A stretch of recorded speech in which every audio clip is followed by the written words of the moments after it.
2023 मध्ये उसळलेल्या जाती आणि हिंसाचारानंतर आता ते तिथे जात आहेत आणि जवळपास 7-8 हजार कोटी रुपयाच्या विकास प्रकल्पांचं उद्घाटन करतात. जाऊ द्या ना, त्यांच्या दौऱ्याकडे आता कोणाला होतो आहे.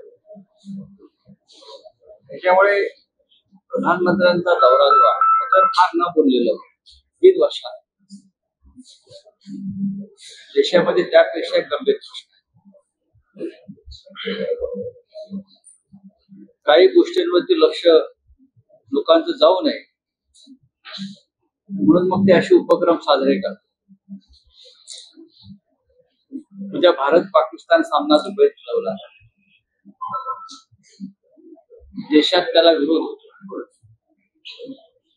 मग त्यावरच लक्ष विचलित करायचं म्हणून मग त्यांची जी इव्हेंट मॅनेजमेंट टीम आहे असे कार्यक्रम आम्ही त्या दौऱ्याकडे फार गांभीर्यानं पाहतो. जेव्हा गरज होती, जेव्हा तिकडे महिलांची नग्न धिंड काढली जात होती रस्त्यावर, तरुणांना मारलं जात होतं रस्त्यावर, कारगिल युद्धात भाग घेतलेल्या सैनिकी अधिकाऱ्यांच्या पत्नीची विडंबना सुरू होती, तेव्हा हे देशाचे प्रधानमंत्री कुठे होते? जेव्हा त्यांनी तोंड उघडलं नाही. आणि आता कशाला सारे ढोंग आहे. तुम्ही मॅचला जे बॉयकॉट करताय किंवा मॅच विरोधाची भूमिका ती कायम आहे आणि उद्या त्याबाबत आंदोलन होणार आहे. आज दुपारी 12 वाजता शिवसेना पक्षप्रमुख उद्धव ठाकरे या विषयावर प्रसार माध्यमांशी बोलणार. उद्या महाराष्ट्रात नव्हे तर देशात जिथे जिथे शिवसेना आहे त्या प्रत्येक ठिकाणी भारत पाक क्रिकेट सामन्याचा निषेध करण्यासाठी आंदोलन केलं जाते. आणि माझं कुंकू माझा देश, मेरा सिंदूर मेरा देश हे अभियान राबवलं.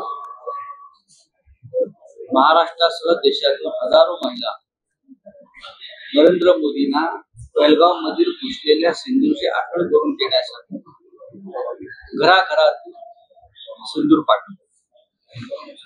असा एक कार्यक्रम तो आहे. तो भारतात सुद्धा ती मॅच पाहणार नाही. जे प्रखर राष्ट्रभक्त आहेत, प्रखर राष्ट्रभक्त आहेत, ज्यांनी तो बेळगावचा हल्ला पाहिलेला आहे, अनुभवला आहे, आणि त्यानंतर जो देश या धक्क्यातून अद्याप सावरलेला नाही, असे लाखो कोट्यावधी लोक क्रिकेट प्रेमी असले तरी तो सामना पाहणार नाही. कदाचित नरेंद्र मोदी आणि भाजपचे लोकांनी त्यांची मुलं पाहतील, जय शहा पाहतील, मंत्र्यांची मुलं पाहतील, केंद्रीय भाजप राष्ट्रभक्त तो सामना पाहणार नाही. तिकीट विकण्याचा प्रश्नच आहे. कारण जर त्या सामन्यावरती बसलेले चेहरे लोकांना दिसले भारतातले भारतीय, तर लोक त्यांना तिथे आल्यावर देशात जोडे मारतात. आता बघू जय शहा त्या मॅचला जाऊन बसतात काय ICCIच्या अध्यक्ष.